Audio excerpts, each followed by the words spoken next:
Hi, it's Will here from the SA Running and Injury Clinic. And Mim too. So we're going to talk about how some shoes theoretically might be better for certain injuries, and we're talking about 4 of the most common running injuries.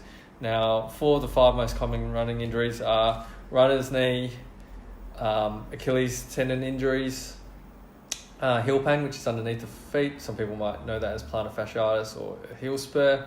And the last one is shin pain. Some people call it shin splints.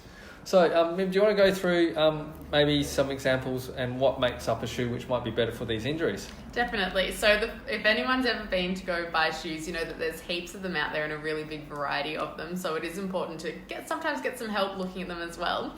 But so the things that we're wanting to look at, what the main feature that Will's referring to is something that's called either the stack height or the heel height difference. So what that is if we look at the shoe, the height between the heel and the toes. So it's a little bit hard sometimes to see it visually, but on the inside there's different millimeters of how that's set up. So some, like this brand Asics here, the height between the heel and the toes is generally around 10 to 12 millimeters.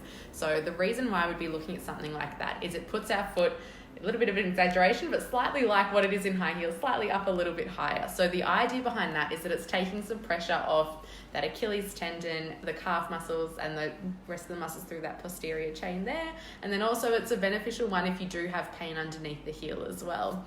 So other brands that have similar things are your Brooks, New Balance, that tend to be there. Obviously there are some variations between them, so it is always good to check or do your research, but that's for them. Yeah, always check. Like a racing flat is, as it says, a racing flat, so that has a really low stack height. Yeah, so yeah, but in general, like a really popular shoe by Asics, which has been going on for, I reckon, about 20 years, that DS Trainer, that's a really low stack height as well. So that wouldn't be great for your Achilles or your plantar fasciitis.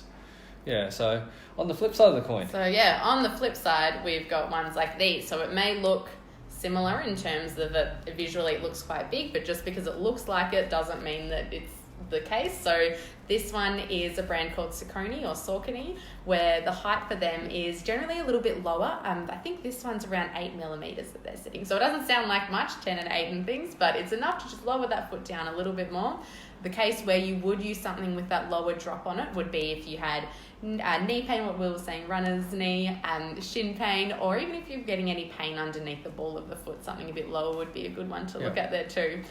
Yeah, and that Hoka brand as well is another one. That's probably the best example of how it's really deceptive, because the Hoka, you've got all this foam around the outside. It looks really high and thick, but actually the difference between the back and the front, it's around 4 millimeters. It's 4 mil, so it's actually a really low stack height. So yeah. Okay, so if you have any questions regarding that, just don't hesitate to write a comment below. If you have a friend who is suffering from knee pain or shin pain, maybe a Saucony might be better for them, or Hoka, and vice versa. If you have Achilles or heel pain, your Brooks, New Balance, Mizuno in there as well, aren't they? Yeah. Yep, Mizuno, Brooks, New Balance, Asics. Did I say Asics? Yeah, so they're in there as well. So, but at the same time, always check with your shoe store. The shoe store should know what the stack height is. Mim worked at a running shoe store for 2.5 years, so that's why she knows it so well, and that's why she's taking this talk. So, just make sure, because I know the individual models, as I said, as a whole, not all Asics shoes or all Brooks shoes will have a 10 to 12 mil stack height. So, yeah. Okay, have a good one. Happy running. Enjoy this heat. See you later. See ya.